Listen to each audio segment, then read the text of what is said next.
உத்தரகாண்ட் மந்தாங்கினி ஆற்றில் திடீரென வெள்ளப்பெருக்கு ஏற்பட்டதால் கரையோர மக்கள் இரவோடு இரவாக வெளியேற்றப்பட்டனர். உத்தரகாண்ட் மாநிலம் கேதர்நாத் கௌரிகுண்ட் வழித்தடத்தில் ஆற்றை தாண்டி சாலைகளில் வெள்ளம் கரை புரண்டு ஓடியது.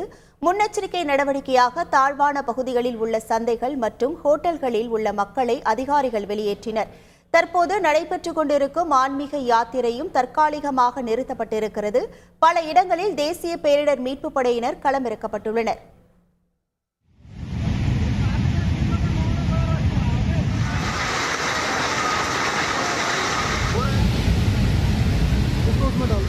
यात्री लोग सब भाग रहे हैं।